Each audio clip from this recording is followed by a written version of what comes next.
Today we have the pleasure and honor of visiting with Sidney Mortenson. He been in the Air Force for a number of years, retired as a lieutenant colonel, active duty in reserve. He lives in Aberdeen, South Dakota, and he's been active in ex-prisoner of war activities, especially in North Dakota, because Aberdeen is fairly close, and we've been privileged to have him as part of our organization. And I've been privileged to be a part of it. Oh, thank you. Being a North Dakota native. Well, you have some connection with North Dakota, and we'll hear that in a few minutes. Okay. But I want to say that you were in World War II. You flew the B-17, and you were on your way to Hamburg. I don't know if you got there or not, but you were shot down, taken prisoner of war.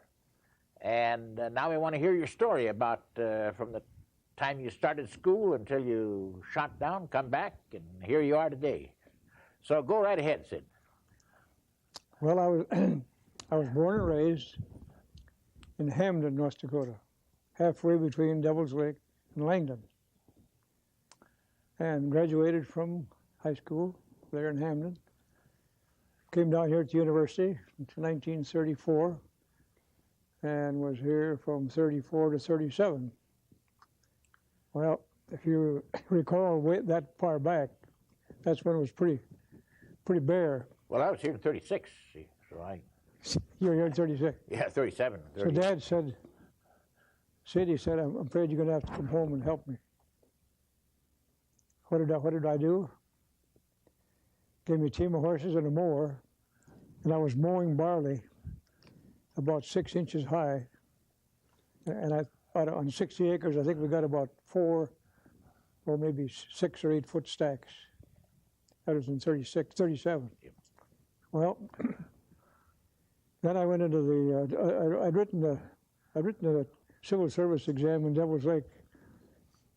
I don't know, back in 35, I think it was a year after I came down here. Forgot all about it. Got a telegram from Washington, D.C. Would you accept, if offered, a position as custodian, CU2, $10,080 a year? Please reply. And I remember the plain as day, signed by Onthank, who was Assistant Secretary of the Secretary of War. Well, I replied to that, and so I went into Washington, D.C. I had worked in Minneapolis off and on, just temporary work during 38 and 39, because there wasn't anything to do at home on the farm. It was just bare, nothing. Dad sold most of the cattle to keep those, you know. So I replied, and next thing I know, I get another telegram says report for duty in about 3 days. Is that for the department, for the War Department? War Department. For the War Department. And as I wound a civilian? As a civilian. I wound up in the Quartermaster General's office, which if I would have been smart, I'd have stayed right there. But in December of 1941, there were 4 of us. We were sitting around waiting for assignments. We'd sit around in a great big room, and they'd call our name, and you'd go someplace. Was that in the Pentagon? That was, no. They no, built that, yes. It was a brand new Quartermaster General's building. It was built for the Social Security Administration, and they never got in the building. Quartermaster took it over. So we were sitting there, and all of a sudden, we were watching TV and reading the funny paper, and they said, Pearl Harbor has been bombed. Well, 3 of us had already had notices that we might get called sometime in the future, so what should we do? And all of us, I guess, thought the same thing at the same time. We better try to go home and come back, because we might not get home again. So I came to North Dakota, one fellow came to, he was a preacher's son from Edmore, North Dakota. But his his dad had been transferred to a town in Iowa, then another boy in Chicago. Came home, went back, and the fellow from Edmore had already been called. They said that he had been transferred to Maxwell Field, Alabama. Well, from then on, it kind of unfolds. There's a lot of intervening times, and and I didn't want to enlist. I didn't want to be called. I wanted to enlist, but didn't know where. So I thought, well, he's in Maxwell Field. Maybe I could get there too. So I went down and enlisted in the Air Corps, Army Air Corps. Army Air Corps. Yeah. Basic training or Basic training. Yeah. Well, of course, we all wanted to be we wanted to be pilots. All of Sure. us. Everybody wants to be a pilot. Yeah, right. So we took our academic training in Maxwell Field, Alabama. Sent us down to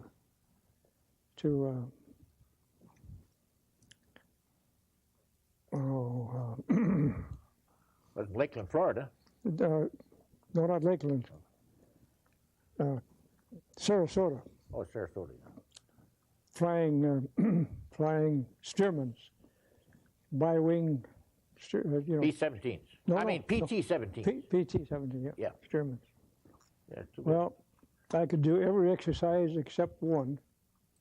And when I did that, and it was an easy one, pick a railroad or a telephone line and stay right, keep the nose right on it and do that. And every single time I did, I got sick. And this instructor said, what's the matter with you, Mortenson? He said, you can do those spins and stalls and you get sick on that. He says, I'll give you one more chance. Okay. Went up, same thing. Said, well, that's it. Back to Maxwell Field, Alabama. We had two options, navigation or bombardier. What do you want? Well, none of us knew what either one of them was. Well, where would we go? Well, we don't know. We can't tell you that. Don't know. So a bunch of us held up our hands and said, we'll take bombardier. Okay, get on the train, ship you to Santa Ana, California. I don't remember where the navigators went. So we got out to Santa Ana. We were there about, I don't know, we were there, let's see. We got there in about May or June of '42, and they sent us up to Victorville in the hottest part of the summer, about July or August, just fierce. Back to Santa Ana, California, took the academic training there, meteorology, not algebra, geometry, trigonometry in about 3 weeks. So we were sent to Albuquerque, New Mexico, and there we received some more academic training and some flying. We flew and probably you did too, in those little AT-10s or yeah, like that? yeah, I think so. Twin engine. Right down on the gravel practically. And then we were ready for assignments. And another fellow and I who'd gone all through the service. Well, we met in Washington D.C. We went to Maxwell Field. We went to Florida. We went to Santa Ana, California, and back to Albuquerque, and graduated. And we both got married the afternoon of the graduation. So, the assignment was Boise, Idaho, to be assigned to the 379th Bomb Group. Okay, we were in Boise, I think, a month and a half, and then to Wendover, Utah. What kind of planes did you fly there?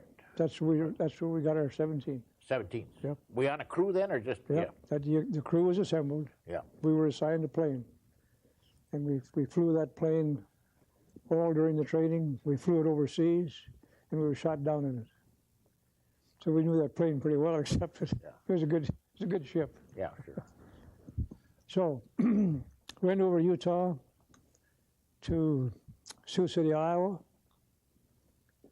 From there, with no warning at all, here again we got about just about a week's leave. Visited our relatives, came back to Sioux City, Iowa, and the rest of the bomb group had already left. So they said, "You fellows, be out on the flight line at a certain time. We're going to fly to Salina, Kansas." We said, "Well, gee, we got our wives, we got all our equipment, and be there." We never saw the wives. We never said goodbye. Anybody, all our stuff was in the hotel. Down we went, Salina, Kansas. We were there, I think, 3 days, and overseas we went. Landed in Goose Bay. A couple of days there for, I don't remember for what.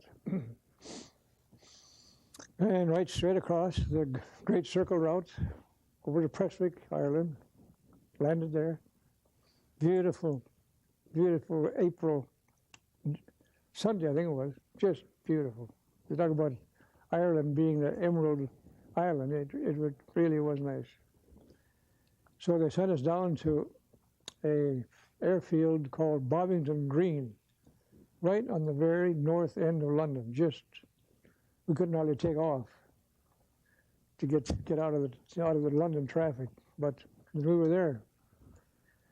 Not too long, but I think it was 3 weeks. We were sleeping on the floor. We were opening cans and making fires outside. They weren't ready for us at all. But we survived. Flew missions during the day and came back to the barracks in the afternoon or at night and opened a bunch of cans and ate some more and went to bed. Then we were assigned to the permanent base, which was Kimbolton Air Force Base. It was north of London, about 60 miles, north and a little east, between London and the Wash. That area up in north. Started flying missions right away. I think the first one was Saint Nazaire, and the second one was Saint Nazaire, France, Wilhelmshaven, Germany, Hulst, Germany, and then Hamburg, number 4. Number 4. It was an all-out effort. Now, after we were shot down and were in prison camp, they said that 178 B-17s took off, and not one plane got to Hamburg that day. Well, you know, Elmer, the pilot's instructions. We went through soup. Overcast. 3 of them, about 10,000 feet thick, every one. And you know, the pilot's supposed to go straight. The right wingman is supposed to go 15 degrees, and the left wing 15 degrees. They were hitting each other on the way up. 26,000 feet, we broke out in the clear. And there was B-17s all over the sky. Just. They had contrails behind them too? No. Clear up there. But no formation. No formation. Nothing. Everybody just tacked onto somebody's wing, and and we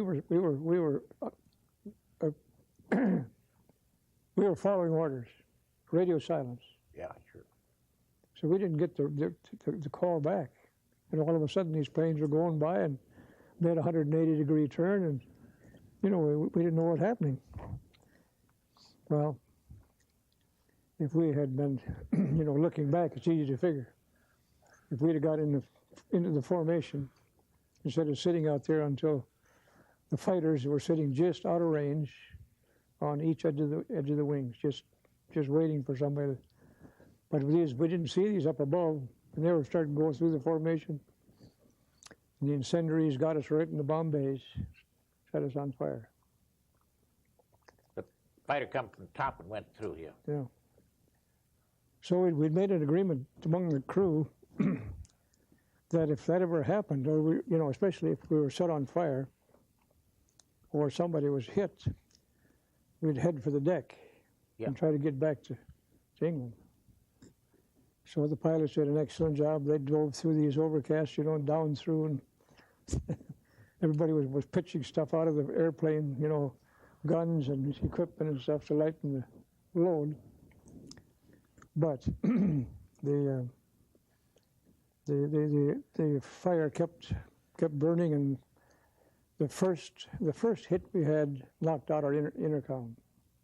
So we didn't know what was going on in the front end of the ship or the back end of the ship, except the pilot kept saying there's smoke going out of the. Here, maybe you could explain on here's an airplane. You could tell a little bit about where the fire was now, and okay, yeah. This is the ball turret, and the bomb bays were right in here. They opened up. Yeah, but they dropped. The wings went down this, or the doors went this way and this way. So I don't know, incendiaries, I suppose. I don't know. Well, By the way, we dropped. I salvoed the bombs as we were going down. Get rid of the load. So I don't know where I dropped those, but I just pushed the lever, but it was just all well. The top turret man, there were doors right here, and he opened those doors to show, to remind the pilot. And it was just like you'd look into a blast furnace, just fire. You couldn't see the radio man or any of the equipment back here. So of course, when that happens, you know what the order is. Sure. You don't listen to anything. You just go. Have a chest pack or a pack on the back? No, I had a seat pack. Oh, you had a seat pack. I had a seat pack. I and the navigator both had seat packs. Oh, yeah. So I went back, and the pilot said, just motion, get out. So I went down and kicked out the front hatch, the door. You just pull a lever on the door and kick it, and it falls out, right? Yeah. And I kicked that door out, and the navigator started pushing me. You want me to go first? I didn't want to go at all. So. All right. What altitude were you at then? I don't even know. Oh. That altimeter was going around you like a spinning wheel. Sure. I'm just guessing that we were probably between 5,000 and 8,000 feet, because you couldn't see the ground. No. Even up there, I couldn't see the ground. So Bellmeyer, the navigators, go, said go. So you're supposed to take your hands over your head and just ease out, and that's what I did. He right behind me. And the top turret man up here, he was, there were three of us hanging in the parachutes when we broke out of into the see clear. the others. Yeah. Yeah. So here comes two FW-190s. And I and the navigator, and they just flew a figure 8 around the two of us, all the way to the ground. They did. Did they fire at you? Never did. And they could have shot us, they could have shot us out of the chute. They shot us or shot the chute out, anything. Sure. But they were good Germans, I guess. Well, I landed just not too far from where the airplane crashed, and the fire was flying up. And it was, in fact, I lit behind a barn in a civilian prison camp. And these fellows standing around the barn, they looking up at me coming down, of course. And I could see a soldier riding down the road. There was just a dirt road. He's riding a bicycle, but he kept looking up at me, And so I landed in this behind the barn. Hurt yourself when you landed? No. I was bleeding a little bit I was bleeding from the back of my hands here, but it doesn't hurt. So I was pulling grass, tried to cover up my chutes. Pretty soon I hear this fellow, Raus. Well, I didn't, so I got up, and he had his rifle. So I put up my hands, and he says, bomb. I didn't know what that was either. But he kept pointing, back here. Then I realized it was that 45 pistol that he wanted. And I opened up my flak suit, my flying suit. Did you get those the officers' greens with the electric suits? Did you have those? Yes. Did you? I didn't have. I can't remember being shot down in that a green suit. The first time we'd ever worn them was on that tour, trip, because it was supposed to be a long, a long trip to Emory. But there were felt shoes about up to here. I had the felt shoes, plugged in. And I lost a shoe when I jumped out. Did you? Until you get a pretty hard snap from that parachute open. Yes, sir. And all the fellows had the same thing, Wasn't it so quiet? Yeah, I know it. Really still. Hanging in the chutes. Yeah. Then you wave at them. Yeah. So this soldier, and I had seen the top turret man. I'd seen him land in a field over a fence, I suppose about a half a block from where I went down in the pasture. And after the soldier came over and he frisked me, and I kept pointing over in that wheat field to this fellow that I knew he was hurt, but I thought I saw it, I thought that I could see that he was hurt. But anyway, soldier with me had him climb through this 3-wire fence, walked into the wheat field, and here was the top turret man laying in the bleeding. He had 3 20 millimeters in his right leg, and bleeding pretty bad. Was he unconscious or no, conscious? No, he was conscious. So I said to this German soldier, I said, made motions, pick him up and get him back to this farmhouse, which was, I suppose, up by the barn anyway. Yeah. And you know that German soldier put his rifle over his shoulder, put the Brinkman, that was the top turret man's name, between us, my arm around one side and the German soldier's arm around the other, and we carried him back into that farmhouse and laid him down on the floor. Well, did he live? Yeah, he lived. As far as I know, he's still alive today, but I haven't heard of him for many months. So there were a couple of teenage girls and a lady in this farmhouse. And of course, when we carried him in, there was a trail of blood from the door under where we laid him down on the linoleum floor, and a little pool of blood. And and I said, get some bandages. Well, this one teenage girl, kind of understood what I was saying, and pretty soon she brought a basin full of hot water and some bandages. So I don't know whether I still had a knife, but I remember cutting that flight suit, just cutting it right up to get at the wounds. Yeah. Well, then I realized that I had to shut off the blood to get a tourniquet. Yeah. So I took off my belt, put it around his leg way up by his thigh, and tightened that up to try to stop the flow of blood. And this teenage girl and I were washing his leg, and he kept saying, "Sid, give me a cigarette." I said, "No, Brink." I said, "I'm gonna give you a shot." What are you gonna give me a shot of? Well, I said, we got those little kits. Well, you probably got them too. Yeah. Those escape kits. Yeah. Square plastic box. Yeah. So I opened this box, and of course this French money fell out on the floor. This soldier boy, he was right there. He grabbed that French money right away. But I got that morphine, those needles. Yeah. And I'd never given a shot to anybody before.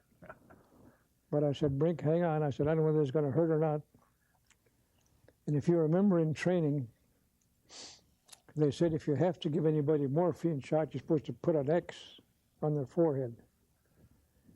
I don't remember that. That morphine was brown. Okay, yeah, I know. Yeah. So I gave him, I put an X on his forehead. said, "Give me a cigarette." But I didn't dare reach for the cigarettes even, because I knew I had a pack almost full, and I knew what I'd heard, you know, the value of the cigarette. Sure. So I said, "Well, just hang on a little bit." Well, then the pain then really started setting in, and he started to kind of whine and scream, and I said, "Brink, I think I'm going to give you another shot. Anything, but just give me a cigarette. Just give me let me have a smoke." So I gave him another shot. That is, there's one of those 2 hypo needles in that pack. So I put another X on his forehead, and that relaxed him. And we tied bandages around each one of the 3 wounds, and this one up here was kind of in the flesh, and really, blood was really coming out. But this girl was real helpful, God bless her. And she was kind of making the bandage, and I was putting them on and tying them up and trying to stop the blood. In the meantime, a fellow came in with a white collar, minister. At least that's what he said, he was a minister. Of course, the first words were in English, "For you, the war is over." Did you hear that? Yeah, I heard that. Yeah. So he said, "No, we'll take care of you. Just everything just fine. We'll take care of you." Well, I probably failed to mention back. I did fail to mention that between the time that I lit in the pasture and we got Brinkman up to the house, I could see the fire. Of the plane, cracked plane. Yeah, way up in the sky, 200-300 feet, you know, just standing up. And as soon as while I was trying to help him out, I was thinking about escape. You know, you're supposed to. Yeah. Every minute right after you're shot down is supposed to be valuable. So as I said to Brink, I said, I gotta go outside and look around. Well, I said, don't leave me here. I said, "Don't leave me here." "No," I said, I'll be here. Well, there was a tractor and a homemade 4-wheel rubber-tired trailer on behind flatbed coming down the road toward this farmhouse. And on the flatbed trailer was pieces out of the airplane. You know, the radio. Oh, I see, yeah. Stuff, and there was a piece of a wing, and there was a piece of the tail that they'd picked up and put on top of this flatbed, and it looked like they were heading for the airplane. So, you know, they saw me standing inside the fence, and there was a fence around the house, and started talking. Of course, I couldn't understand them, and they couldn't understand me, but I kept pointing down to the fire, and I reached in and pulled out a package of cigarettes. And so I said, you know, point down there, cigarette for you, and if you take me down there. Boy, they understood that right away. Yeah. So I gave the fellow on the tractor a cigarette, and by that time the other fellow was back on the top of the flatbed trailer, and he reached down and grabbed my hand and pulled me up on the trailer, and away we went down to the airplane. There was every kind of German uniform. I never saw more different colored, different kinds of uniforms than I saw that day around that airplane. Stand looking at it burning? Yeah. And there was a fellow with a kind of a tan uniform came up, and he could speak broken English. And he started asking me questions, you know, where'd you come from and where were you going? And I just said name, rank, and serial number. Yeah. Pretty soon a civilian came along, very good-looking man, I imagine in his 50s, and he could speak very good English. And he said, "Now I understand you. I understand you got a wounded man up there on the farm." And I said, "Yes." He said, "Well, we're gonna take you into town, and we'll take care of him." He said, "There's a couple of bodies laying over here." I said, you know how many there are? Well, he said, there's one right there under the wing. And so I went over there under the left wing. There was the pilot's body. You dead? Yeah. He said, there's another fellow laying over there by the trees. I walked over there. Here was the top turret man, not the fellow that parachuted with me, but no. the senior top turret man, I guess. The engineer. So that is two bodies. They're both dead. Both dead. And You got out too late then, I suppose, or what? I don't know. Yeah, I think so. I think so, including the pilot. Yeah. You know, because he was out of the airplane, and how he got under the wing, of course, I don't know. Maybe he was crawling. Yeah. So then they said, well, there's another fellow back here behind the plane. Yeah, I mean behind the fuselage. The fuselage was, maybe 50 yards ahead of where the tail section was. And the tail section wasn't damaged too bad. No.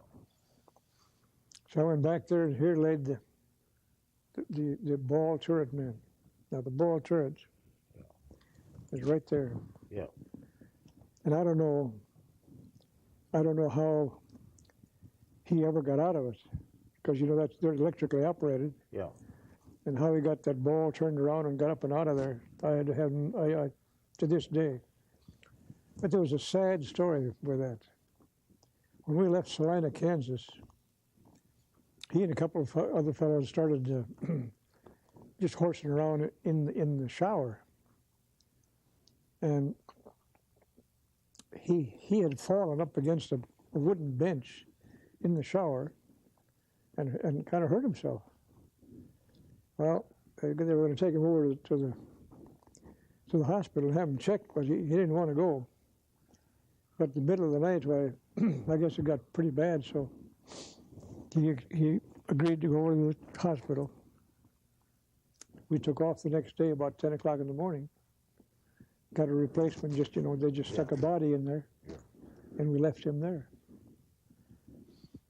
The night before we took off on that trip to Hamburg, he had hitchhiked from Salina, Kansas, got out of the hospital, hitchhiked clear across the ocean, found out where we were, and got up to our Kim Bolton base the night before we took off.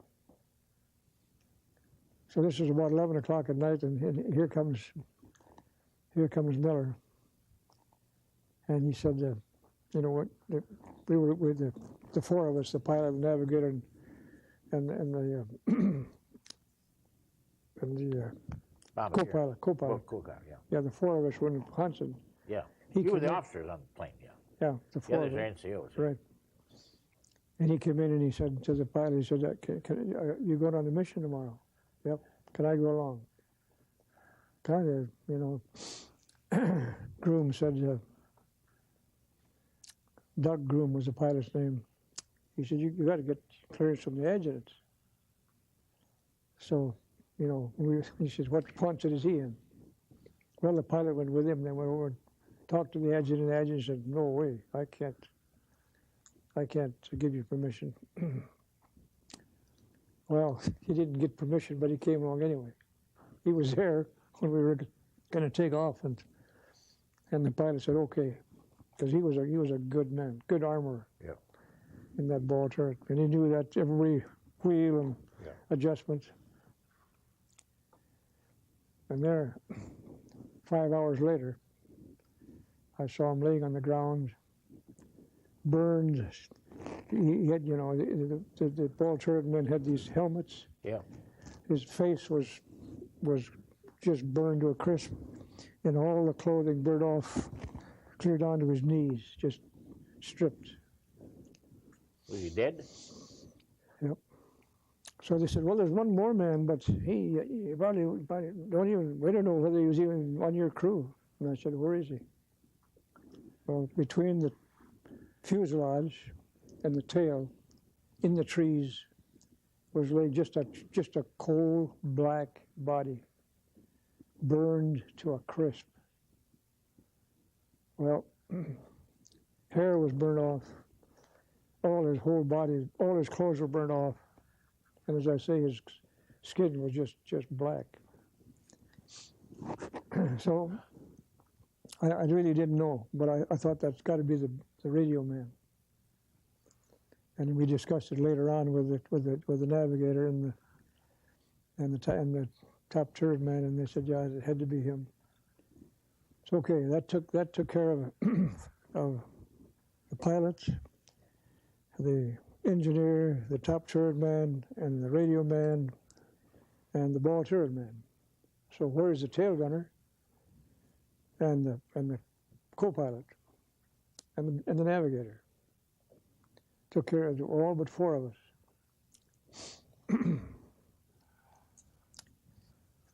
How are we doing? How are we? Doing okay. Do you want a little break maybe for a few minutes? That'd be good. Okay, yeah, a little closer off for about 5 minutes here. Okay. You catch your breath there. Very good. Yeah. Very good.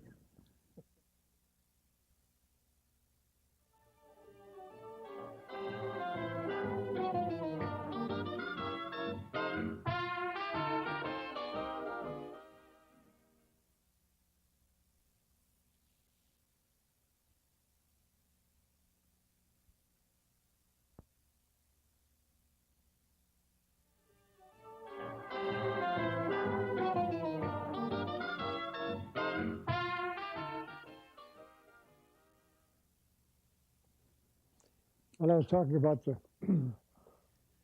fellow that had the charred body, and we could account for 5 men if my addition is right. But the tail gunner and the co-pilot and the navigator. One more. Anyway. So we figured, well, oh no, the navigator. He didn't show. He was missing too. But that night, well, this fellow that could speak perfect English said, "We're going to put you in that van right there and take you into town." He said, "Don't worry about this fellow that you left on the farm. We'll pick him up too." Now, are you near Hamburg now? No. This is right by the crash site. We're still, yeah. We're still by the crash site.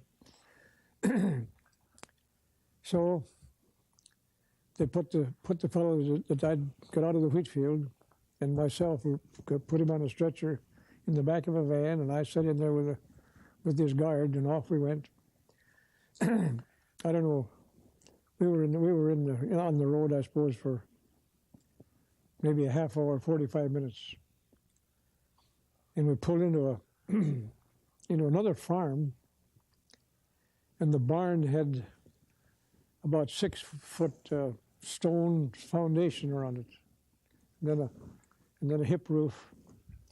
And this was a barn where they drove the hay right into up on the second floor, right into the hay mound, unloaded. But we were down. They stuck us down below in this in this foundation.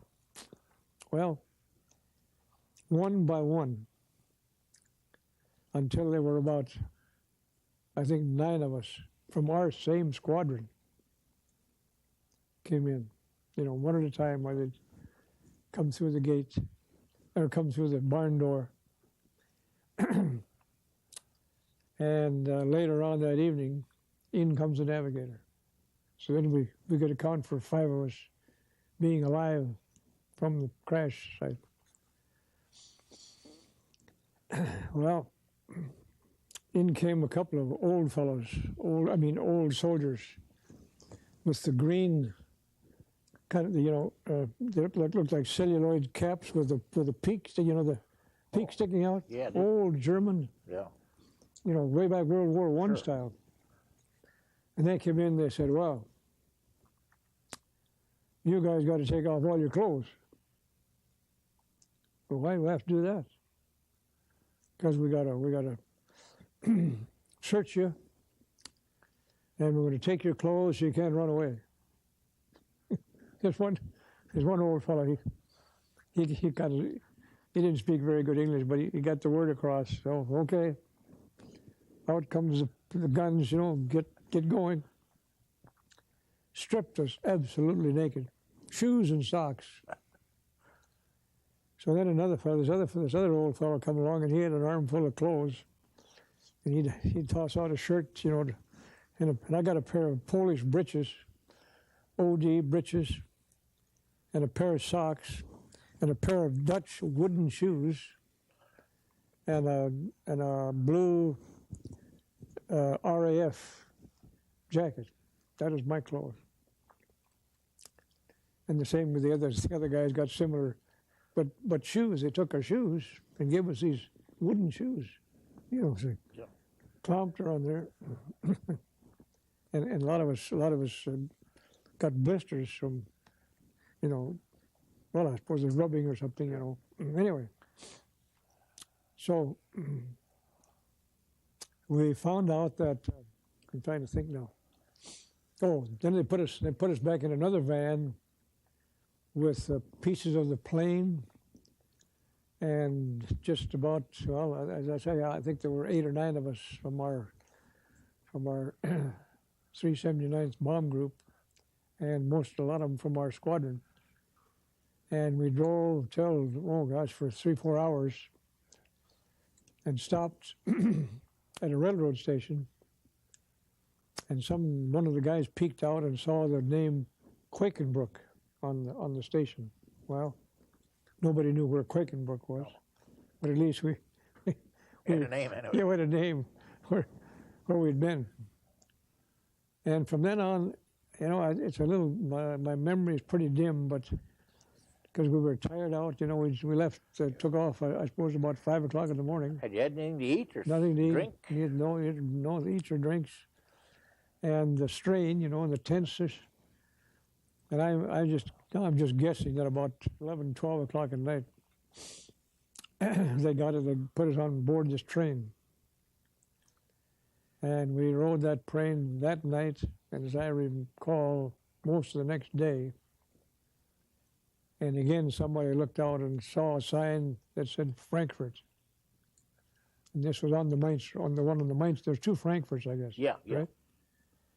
This was Frankfurt on the Mainz River. Yeah, it's Frankfurt on the Oder. That's right. Yeah, that's right. Yeah, that's the other one. Yeah. So, let's see. Yeah, okay. Out of the train, onto the road. That's the last time that I saw the fellow that I got out of the wheat field. The last time I saw him, he was laying in a stretcher among, oh God, probably 8 or 9 or 10 other guys. That stretcher just lined up alongside of that depot wall, and we guys that could walk down the road. And we walked all the way out to Dulag 1. There's a name for that little town. I can't remember. Can't remember either. I can't remember. So, got there. Began. That's the interrogation center now that Yep, you're riding. that's right. That's right. That's for officers and NCOs, Air Force. Right. Might have been Army too. I'm not sure, but at least I know the Air Force. No, I didn't see any Army men. No, I didn't. And Luftwaffe officers. Yeah, that's blue. right. All Luftwaffe officers and men, I should say. Yeah. They were both. And so, into a little cubicle, everybody into a single cubicle. And this was about, I'd guess, 4 feet wide and about 10 feet long. It was 8 to 10 foot. One window was all glazed window; you couldn't see out. And I got to tell you this one. We were in. I think I was in there either 6 or 7 days. Yeah. You know, they called you in. You know. Yeah. And I suppose they did the same to you, did they, right. Elmer? Well, during this 3 or 4 days, or first 3 or 4 days, they apparently, and I have to just surmise this, that they weren't apparently having very good luck. So there was pipes, those heat pipes going through with the flanges on them, the baffles. And they turned the heat on, and it was just almost unbearable. And I guess most of us did the same thing. The floor was fairly cool, So we lay down on the floor to try to get away from the heat. After we were let out of there, after this was, they got their information, and we got out of there. One of the fellows came into that open area, and his face and his nose and his lips and his chin was just filled full of stickers, wood slivers. You know, and this guy says, "What the hell did you do?" He said, "Well, they didn't." He said, "They didn't do it to me." He said, "I got so hot, I got so overheated, I laid down on the floor." And he said, "I started chewing the corner of the door." And he apparently, you know, like a dog, and he chewed off a corner of the door. We saw it afterwards. Chewed off about half the corner of a door, so you could get some fresh air out of the corridor. But he was, oh man, he was really a mess. Well, I don't know how it worked out with you, but about the 5th day, I think it was, and this interrogation officer was a first lieutenant, I think, spoke perfect English, absolutely perfect English. His grammar was better than mine. And about the 4th or 5th day, I came in and he had a big smile on his face, you know, and he offered me a cigarette. Yeah, sure. And I said, "Well," I said, "you've done that before." I said, "Thanks anyway." "No, thanks." Well, he said, "You know, Mortenson," he said, "if you had told me, answered my questions, you could have been out of that room and out getting good food out in the, whatever they call it, that open area anyway." So he had a legal size bunch of papers laying on his desk right in front of him. And he reached down, he pulled off some of the papers off, and he turned that legal size pad around, and he said, "Take a look at this." There were our orders, marked stamped secrets, that we got when we left Salina, Kansas. I see. All names from every crew, and all 36 crews in our group. He said, "Now, if you'd have told me that you were in the 527th Squadron and that Groom was your commander," he said, "you could have got out of here." Well, I was so dumbfounded, absolutely. I couldn't say a word, except I said, "Well, you know more than I can tell you, so no use you and I talk." "Well," he said, I got a couple of more questions, but same thing. Where were you going? Where were you going? Where'd you fly from? He said, "I think you were flying from Kimbolton, right?" And he had a form there that he was marking, yes and no. If I said no, invariably I was telling a lie, he'd mark yes. If I said yes and I was telling a lie, he'd mark no. So he was right. Really, a brilliant officer, in my opinion. Looked awful. Perfect grooming. He was spit and polish. As I say, spoke excellent English. Well, okay. So I got out of there and out into this open area where they served you. They served us food. Served us food? No, they didn't serve us food. They prepared the food in great big kettles, and you'd go up and take a scoop full of soup and go back to the wooden table and sit down and eat. And to this day, I can't remember how long we were there. All I remember is that one day they said, "You're going to go to a permanent camp. Real nice. Not like this. Have good food and nice barracks and good beds." Okay. Again, onto the train, and away we went. And I mean, we were on that train for 2 or 3 days and nights with no food. So we were wound up at this camp. Everybody out they put us in what we called, and what was still called, the center camp. and there were Poles, and there were Norwegians, and there were Swedes, and there were English RAF men, there were Americans, there were Australians, there were Indians, everything. This was kind of the reception center, this one camp. Was that a Sagen? That was a Sagen. Yeah. How far, where's Sagen from Berlin? I mean, just generally south or east? Or south, no, yeah, south, right. About 90, they said it was about 92 miles south and east of Berlin. Yeah. Okay. We were only about 4 or 5 miles from the Polish border. Oh, yeah. In the Oder River. Yeah, Oder, right, okay. Right, in that. So,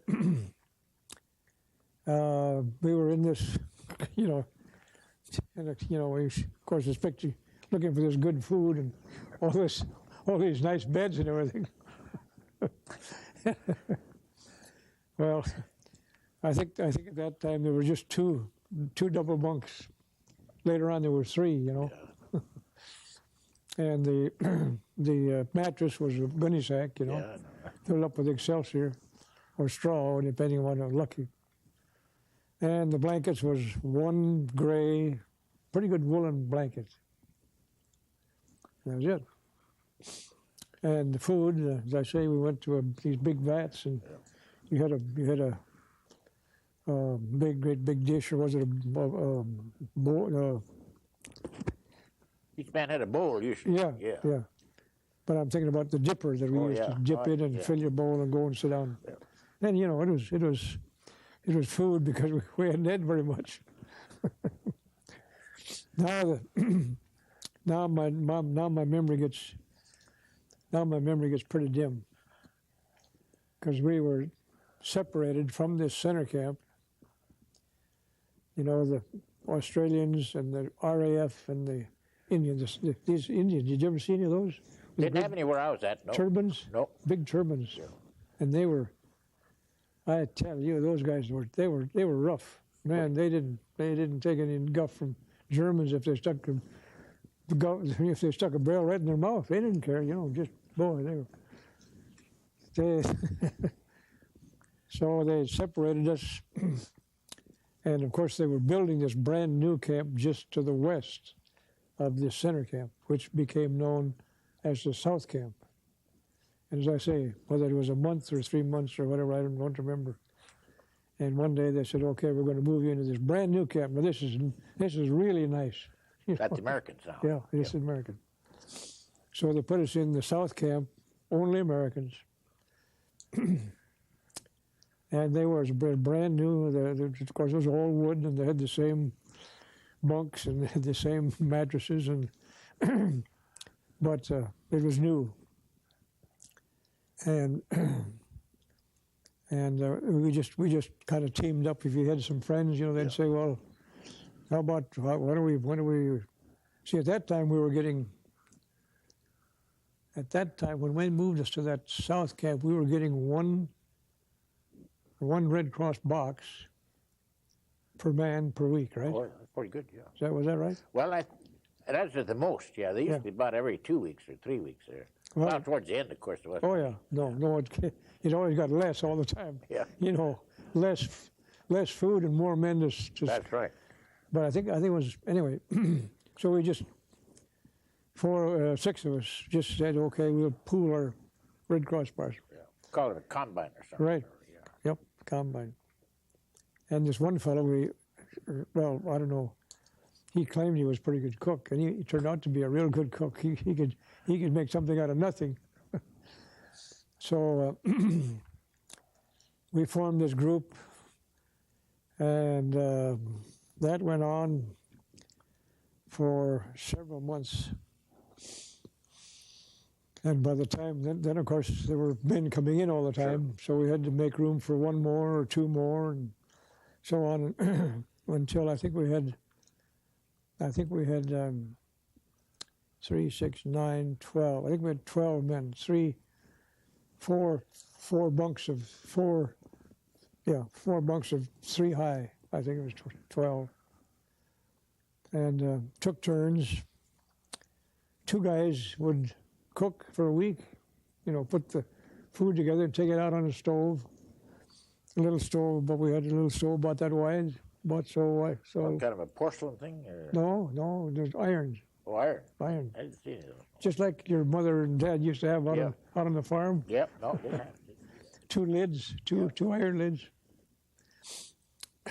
With those, we shared that stove with 126 men. So they put a roster on the wall, you know. They had designated rooms. Like this was 1, 2, 3. It wasn't a room, but it was a combine, you know. Just and before we put the bunks around the wall, so kind of looked like a room. Well, let's see. One bad experience we had there during that time was they came in with camembert cheese. Did you ever get into that? No. Little round. No, never. You see them in the stores even now. Little round, they're about that thick, you know. And it smells worse than Limburger. Yeah. But this fellow that was a cook, and we told him, he said, God, now don't spoil the food with any of that cheese. No. So we had peeled potatoes and cooked them. In between, you know, as I say, you had to get on the stove whenever you could. And they had the one black pot, I suppose about that big around, about so deep. That is the only cooking device we had, except what we made, you know. For how many men was that? 12. 12, okay. And you I suppose you opened the cans and tucked them together and made a pan out of it. Yeah, sure. Well, we had cooked some potatoes, and he put the potatoes in this pan that we had made out of tin cans. And he mixed up some clim, you know. Yeah. Clim was dehydrated milk, right? Is that right? In a skim milk. It was powdery form. You stirred it up with some water, and so that was kind of made it kind of milky. And then he put this cheese all over the top of the whole works. Stuck it in the stove. When he came down with that, I'll tell you, it smelled like the worst toilet that you ever run into. And you said, "My God, Shorty, you ruined the food." Well, we were, of course, there were 2 or 3 other of the fellows were German, and they knew about this camembert cheese, including this cook. Schreffer was his name. He was from Pennsylvania. And they said, "Oh, that's good. It smells bad, but just hold your nose." And I tried, and rather than lose what I did have in my stomach, you know, I said, "Boys, who likes some of this?" I just can't. I don't want to heave. On the other hand, we had some good experiences too. During the winter of '43. Let's see. Yeah, during the winter of '43. How many years were you in the camp, or how many months were you in that camp? Well, I really don't know, but total time was 674 days, just 22 months. 22, yeah, sure. And as I say, the time at each one, no. You know, but I'm going to tell you that during the winter of '43, you know, I said to the fellows, because we were getting, I don't know how they served you fellows your potatoes to begin with. Those lead pots. Did you have lead pots that said "kind drink water" on the outside? No. Which means not drinking water. No. That's the only thing we had to carry water in. And they'd cook the potatoes with the jackets on up in the cookhouse in these great big vats. Their Army field Kitchens, yeah. And then they'd put the boiled potatoes in these lead pitchers. These lead pitchers were about that high, about so big around, and they'd fill them up depending upon how many guys were cooking together. Sure. And they'd bring them in, and they'd just empty that lead pitcher out on right in the hallway, in the corridor, You know, there was Yeah. two sides. There was a quarter down the middle. Yeah. Dump it right there. Okay, that's for you guys, number one or number two or whatever. And we had to scrape it off the floor. You know, a lot of the guys. So I guess the commander or some of the officers said, "Well, we'll try to appeal to the Germans. Give us the potatoes, Yeah. and we'll cook them or whatever." And by golly, they did. They said, "Okay, that'll save them some work." Yeah. So we got a ration. What is it? 300 grams per day per man or something, which was, you know, Yeah. a couple of little potatoes like that. But I said to the guys, you know, it could get worse. Yeah. Why don't we try to save some of these little ones, and we'll plant them in the spring? God forbid that we're still here. Oh, Sid, you're off. You're losing your art. You're losing your marbles already. What do you mean? God, we're hungry enough now. We're not going to. Well, I said, there's that cardboard box.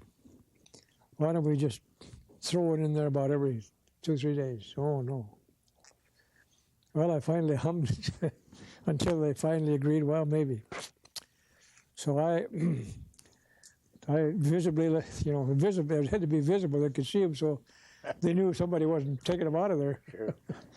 And I'd tell them when I'd put one in there or two until spring came. And about, let's see, Dad always used to say that he had to put the potatoes in on Good Friday. I see. Yeah. Remember that? Well, no, That is an yeah. old theory. That Sure. single player. By the way, I come from Fairdale, see, so I'm not. Oh, really? Yeah. Sure. Is that right? So I'm not very far from No, you. you're not. No, you're not far Just away. over the hill there. Right. That was Dad's theory that Yeah. Sure. put that single bottom plow, Yeah. 2 horses, plant those potatoes on Good Friday. Yeah. Didn't make a difference if there was still ice there in the furrow. Put them in. And that's what I told the guys. I said, I don't know, but I said, that was my dad. Well, so this fellow from Wisconsin, he and I we kind of became we did the cooking together and we did the sweeping together, and, you know, we did when it was our turn. Yeah. So I said to Nactoy, I said, one day we better get these potatoes ready. And he knew too, but he wasn't about to say anything that we were going to cut them up and get them ready to plant. So we spent one whole day, and, you know, we took these potatoes and we were taking the eyes and sliced them in half. Maybe we'd get 3 pieces out of one. These guys came in and they said, "What in the hell are you guys doing? Here we've been saving these potatoes all winter, and here you're cutting them up." Well, Easter Sunday I came along. I think it was the day after Easter Sunday, and I said, "Okay, we got to try to get some tools from the Germans." And right outside the windows in the barracks, you know, whoever your larger group was, that was your space. Sure. You know, between the door, Yeah. between the windows. Yeah. So we asked the Germans if they give us a spade and a hoe. I think we got a spade and a hoe, and we just made furrows and put the potatoes in there. And then we asked them for some seeds. Well, that word got around camp real fast that some of these guys down in Barracks 128 were planting potatoes, and we're going to get some seeds. So they were, you know, everybody was asking for spades and hoes. And to make a long story short, we put them in. We got a pail too. Did they have a fire pool? What they called a fire pool up there at Bars? No. They had an area. Probably. Well, I'm guessing 15 feet wide and 15 feet long, bricked, made out of bricks, Yeah. dug in the ground. And that was a fire pool. In other words, and it was full of water all the time. Oh, yeah, they did have that. That's Did they? right, yeah. So if they had a fire, well, they'd come Yeah. in with a fire Yeah. wagon and Yeah. throw the hose in there and Yeah. practice. Yeah. Well, what was I going to say? Oh, we got a pail. Put it in the fire pool, took some water out, and made little ditches beside irrigates, Sure. irrigates this field. Well, we got a hold of some carrot seeds, and we got a hold of some tomato seeds. And here again, I'm going to skip because we were sitting out on the east side of the barracks one day, and the navigator, he was from New York. He had never seen a cow. I don't know. We got a hold of some books, and somebody was running through the books, and here was a picture of a Holstein cow. And he saw that, and he said, "What is that?" Well, that's a cow. Well, what's a cow? Well, that's where the milk comes from. That's a Holstein cow. Well, he kind of smiled because he'd never seen a cow, never seen a Holstein cow. But anyway, we were sitting there on the east side of the barracks, nice summer, June, or July day, and these tomatoes were probably that far out of the ground, and right beside them were the potatoes, and the potatoes were doing real good. Boy, they were up about like that.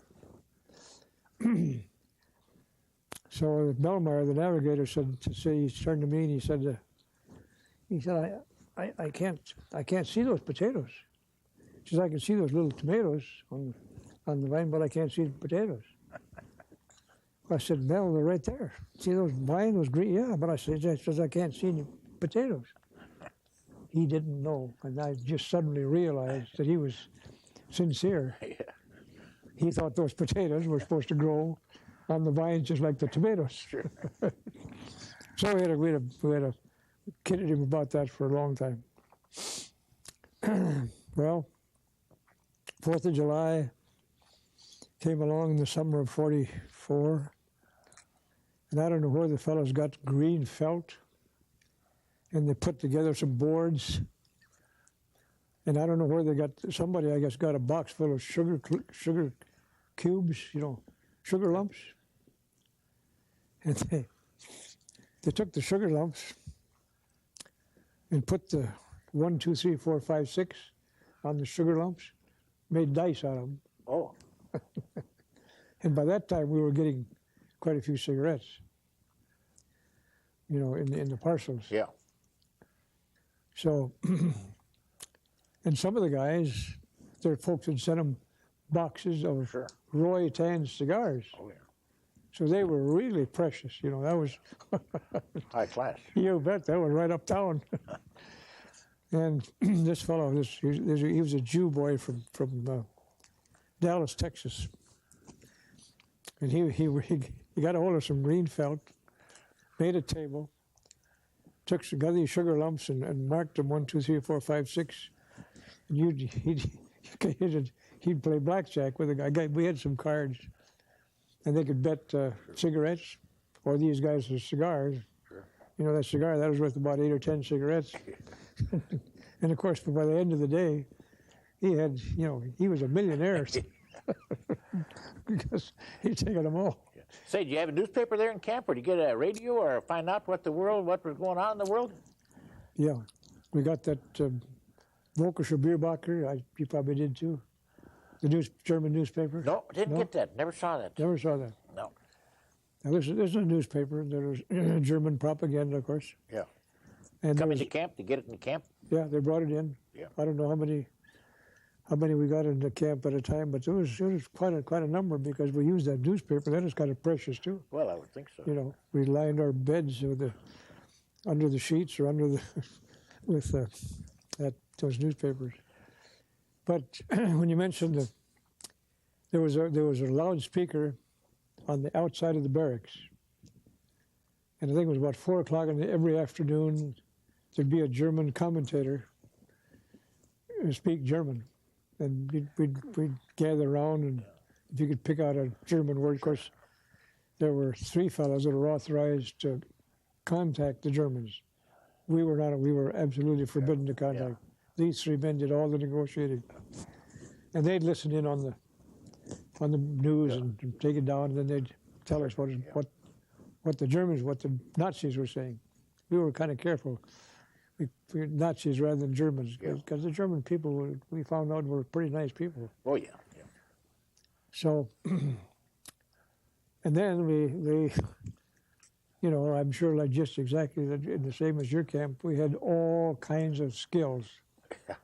You know, jewelers and carpenters and plumbers and everything, executives. So these engineers got their heads together. Oh, they told us to save the solder. Yeah, the lead, yeah. That were off the cans, Yeah. where they sealed the can. So they apparently had melted the solder off the cans and had bribed the Germans to bring them in a radio tube and an oscillator, I guess. So they made a crystal radio. Sure. And they could pick up the BBC. Well, that thing floated around from barracks to barracks for just about a year. And the German, they were always looking for that radio, because apparently they knew or had some equipment that picked it up. They were picking it up too, I guess. Sure. And where was it? And they'd take the ceiling, usually take the whole ceiling out, where they'd tap the walls and maybe take a space between the studs, take the whole wall out, looking for that radio. They never did find it until just before we were evacuated from Stalag 3. How many roll calls did you have? Did you have one a day or two a day? 2 a day. Yeah.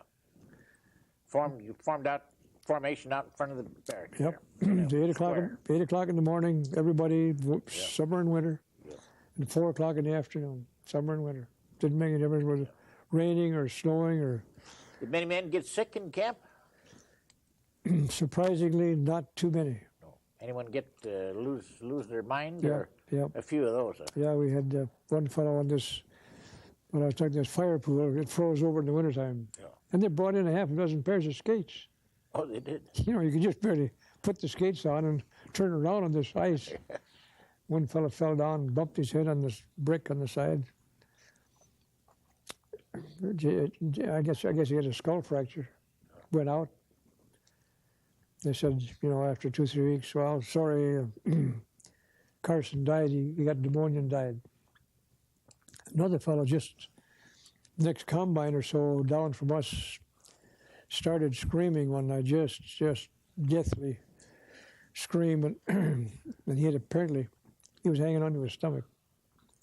Took him 2 days and nights before they came in and brought him out. He came back about 3 months, 4 months later, scars like you wouldn't believe. He had a perforated ulcer. Oh. But he got him to the hospital, operated on him, and he came back into camp. Say, you should tell us about the Great Escape now. That was, I mean, unless you were going to say something else right now. No, that's fine. Just keep reminding me, so keep moving along. And this is the camp now where the Great Escape took place. Stalag Luft 3, yeah. Actually. Sagen, yeah.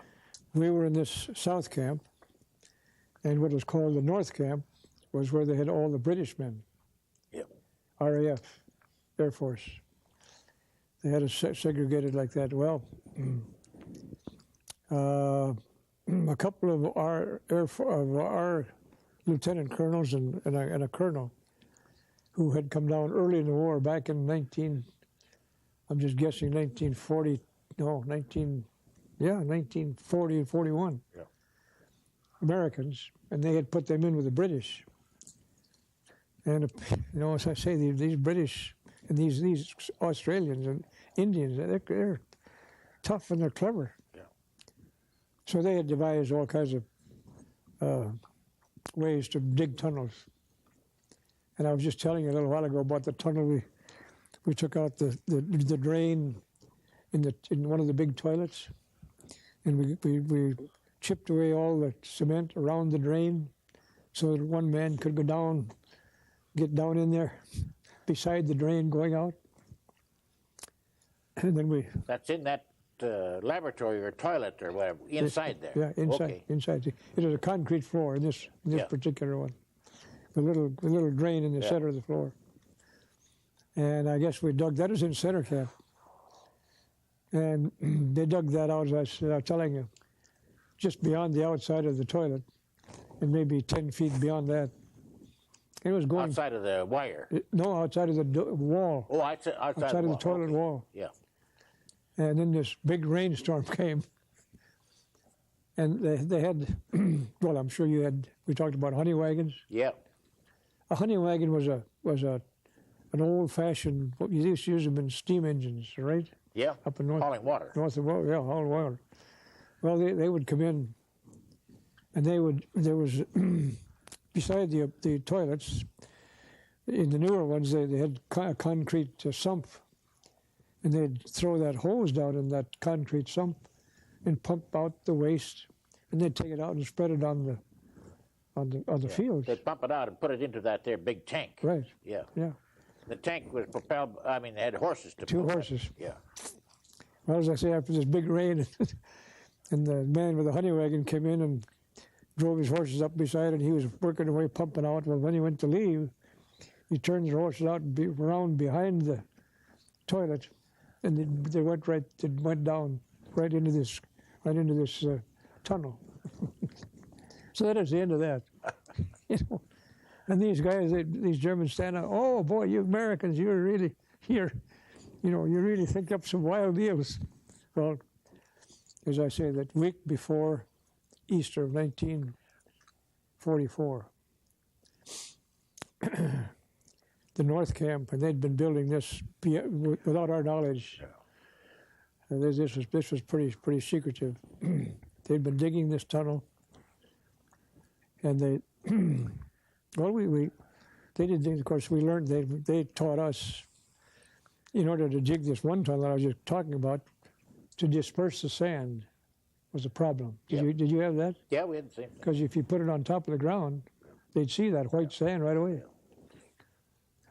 So we'd take our socks, and as the guys brought up the sand, we'd fill our socks full of sand, put a piece of twine or a rope around our neck and tie our socks. Then we'd walk around on the inside of the fence and would sprinkle that sand all over. Dribble it, Yeah. yeah. Did you do that? Yeah. It's the same thing, huh? Except they had pockets, see, big pockets inside their pants, and then they had a string on the bottom of the pocket, and they could pull the string and open it up and put it on down the pants leg.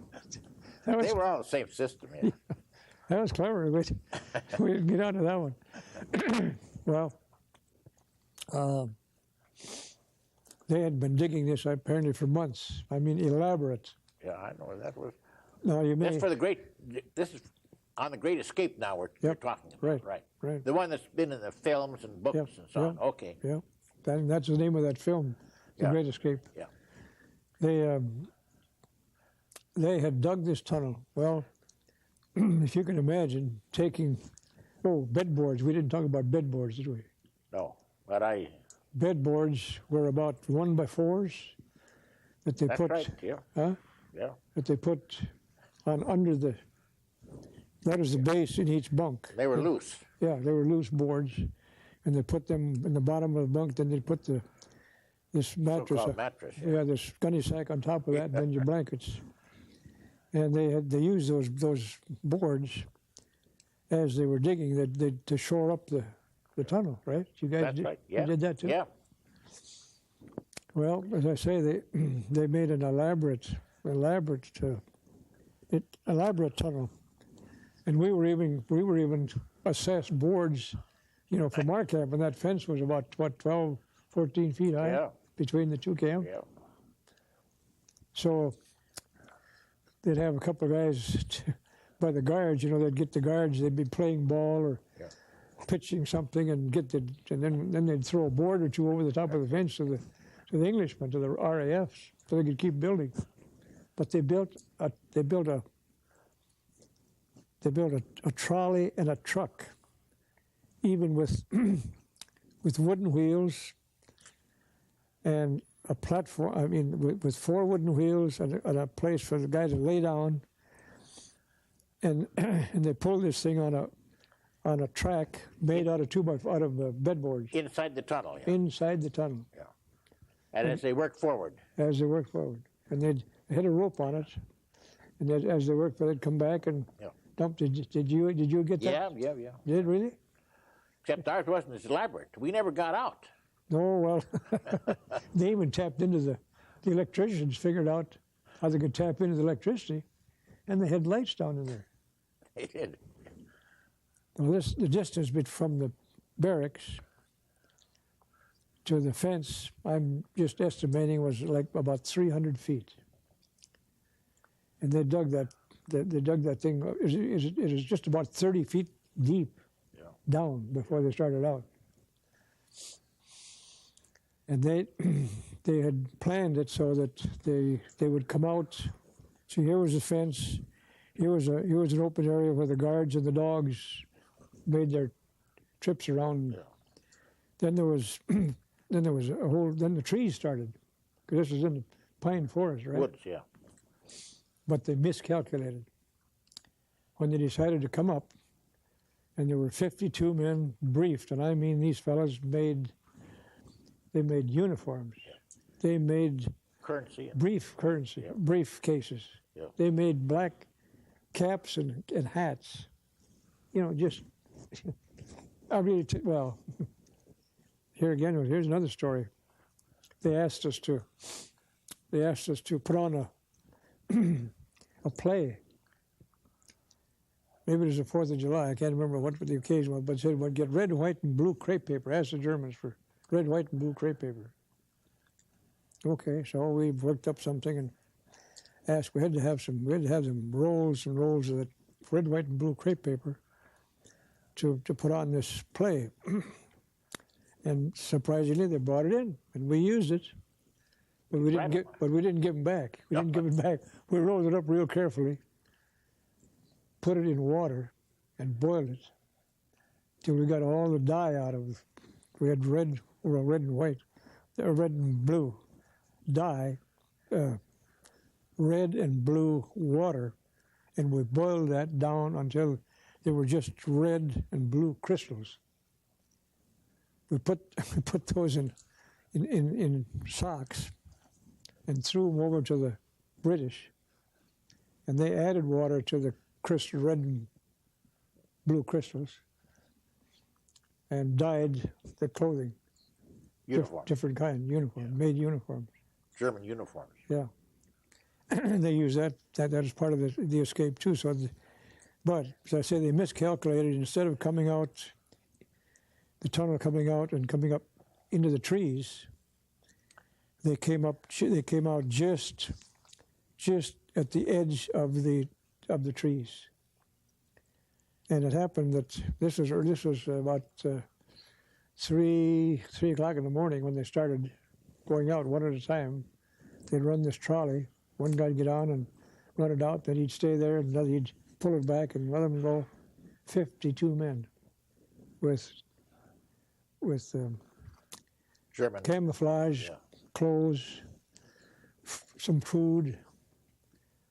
But when they started coming out into the trees, here comes a German guard and a dog heard the noise and set off and started barking.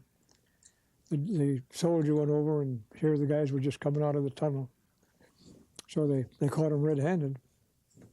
They took all of them as they came out of the tunnel, put them in a truck or trucks, and said, "Okay, you guys are pretty smart, you know.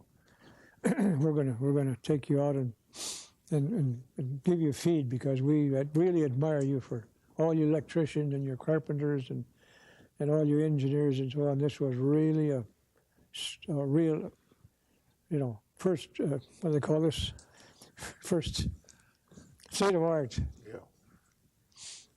They took the fellows out on the trees. I don't know, I think it was 7 or 8 miles away, and said, "Okay, you can go out, you can get out of the truck and relieve yourselves, because you've been working hard." And got them all out of the trucks, pulled out the machine guns, and executed all of them. Just shot them down. Cremated the bodies, and I think it was Easter Sunday morning. In comes Mercedes trucks. They all had Mercedes trucks, Germans, with pulling this big long trailer with rubber-tired, homemade car wheels and rubber tire trailer. And in that trailer was planks, and I'm just guessing 16 or 18 feet long and probably maybe 12 feet wide. They were big planks. 12 inches wide. Yeah. 12 inches wide.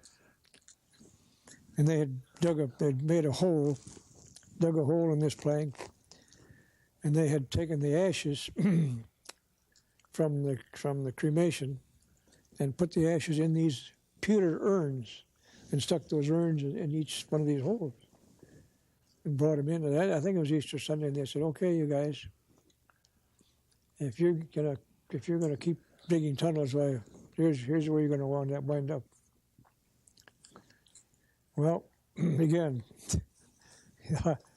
the way these guys figured out stuff, they had some Polish stonemasons and some I think it was British ironsmiths, and they conceived the idea to let these Polish stonemasons build a monument and to put the planks and the urns inside this monument and seal it up with stones.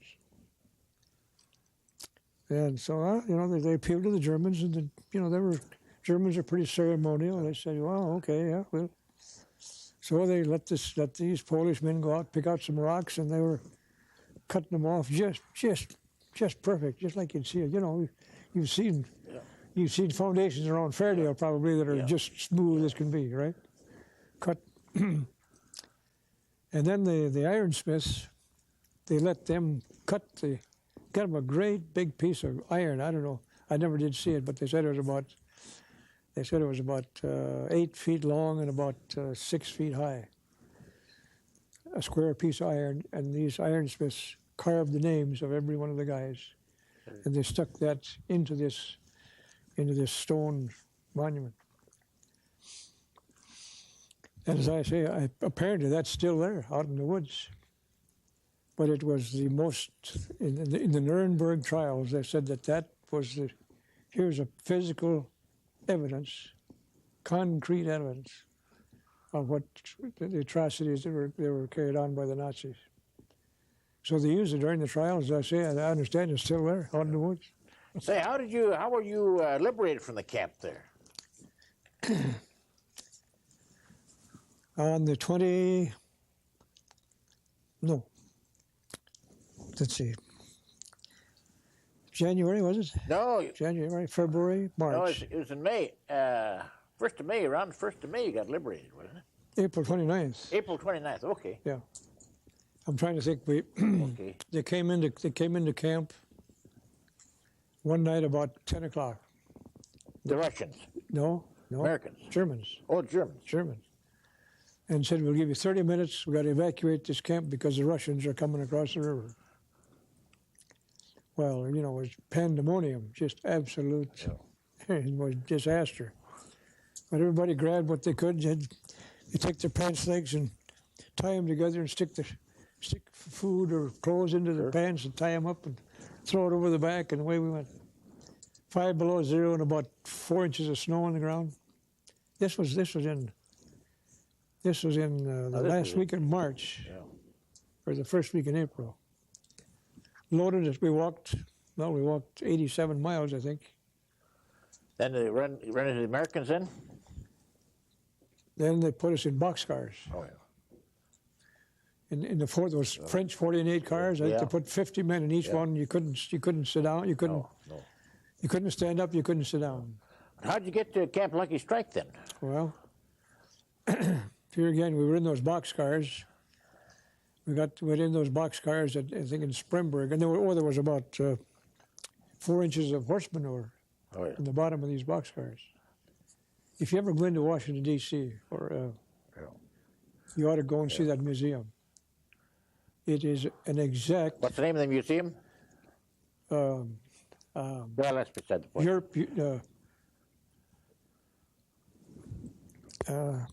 European prisoners of war, I think. I see, yeah.